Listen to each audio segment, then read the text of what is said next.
పల్నాడు జిల్లా ఎస్పీ గారికి నాకు న్యాయం చేయాలని కోరుకుంటున్నాను. మీడియా వారికి నా నమస్కారములు. నా పేరు సోడిశెట్టి మంజు భార్గవి. మాది చిలకలూరిపేట నియోజకవర్గం, నాదెండ్ల మండలం, ఇర్లపాడు గ్రామం. నేను చదువుకోవడం కోసం మా నాన్నమ్మ గారి ఊరైన అద్దెకి వెళ్ళాను. అక్కడ నాకు చాలా దగ్గర బంధువు అయిన రామానాయుడు నా వెంటపడి నన్ను ప్రేమిస్తున్నానని చెప్పి పదే పదే చాలాసార్లు నా వెంటబడి నన్ను ప్రేమిస్తున్నాను అని చెప్పి నన్ను బలవంతంగా లొంగ తీసుకున్నాడు. ఆ క్రమంలో నేను ప్రెగ్నెన్సీ అయ్యాను. ఇతను అద్దెంకిలో విశ్వభారతి కాలేజ్ డైరెక్టర్గా పనిచేస్తున్నారు ఆ సమయంలో. అయితే ఈ టైంలో తనకి వేరే మ్యారేజ్ కుదిరింది. తన ఆస్తి కోసం, ఎక్కువ కట్నం ఆస్తి కోసం వేరే అమ్మాయిని చేసుకోబోతుండగా నాకు అది తెలిసి నేను 8/2/2022లో నష్టపేట దిశ పోలీస్ స్టేషన్లో కంప్లైంట్ ఇచ్చాను. ఆ కంప్లైంట్ మేరకు నష్టపేట పోలీస్ వారు నాతో పాటు ఒక లేడీ కానిస్టేబుల్ని, జెంట్ కానిస్టేబుల్ని ఇచ్చి నష్టపేట పంపించారు. ఆ తర్వాత మళ్ళీ నాకు ఇంకొక రోజు టైం ఇచ్చారు. మళ్ళీ 9వ తారీఖు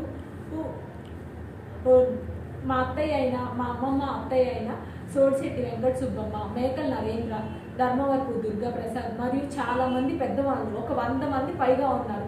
అందరు వచ్చి నన్ను, అటు కూడా ఆడపిల్ల ఉంది, నువ్వు ఒక ఆడపిల్లవి, అమ్మాయి సూసైడ్ చేసుకుంటాను అంటుంది, కాబట్టి నువ్వు చిన్న మావయ్యని చేసుకో, తను పెద్ద మావయ్యని చేసుకుంటుంది అని అందరూ బలవంతంగా ఒప్పించారు. అయినా నేను ఒప్పుకోలేదు. చాలా చాలా బలవంతంగా ఒప్పించారు.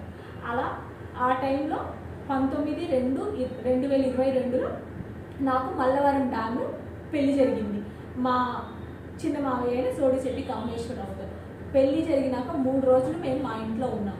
ఆ 3 రోజుల తర్వాత తను మా అత్తయ్య గారింటికి తీసుకెళ్ళి, నేను 16 రోజుల పండుగ వస్తాను, అప్పటి వరకు నువ్వు మన ఇంట్లో ఉండు అని చెప్పి వెళ్ళాడు. చెప్పి వెళ్ళిన తర్వాత రామానాయుడు నాతో చాలా విచిత్రంగా ప్రవర్తిస్తున్నాడు. నన్ను మళ్ళీ ఫిజికల్గా, మెంటల్గా, వర్బల్గా కూడా అబ్యూస్ చేస్తున్నాడు. చాలా చాలా మాట్లాడుతున్నాడు. నువ్వు నాతోనే ఉండాలి, నాకే చేయాలి, మా తమ్ముడికి నువ్వు అసలు కాపురం చేయకూడదు, నాతో ఉంటేనే ఇంట్లో ఉంటావు, నేను చెప్పిందే జరగాలని చాలా చాలా టార్చర్ పెట్టినాను సార్. అది నేను మా ఆయనకి చెప్తే, చాలాసార్లు ఫోన్ చేస్తే మా ఆయన, నువ్వు మా ఇంటి పరువు తీసావు, కేసు పెట్టావు, నీకు ఇది ఇలానే జరగాలి, మా అన్ననేమన్నా అంటే నేను ఊరుకోను అని ఇలా ఒక 20 రోజుల వరకు ఇంతే టార్చర్ జరిగింది. ఇంక నేను భరించలేక మా అమ్మ వాళ్ళని పిలిపించి నేను మా పుట్టింటికి వెళ్ళిపోయాను. తర్వాత ఇంకా ఆ తర్వాత నుంచి నెక్స్ట్ ఇయర్ 2023 వరకు మధ్యలో 14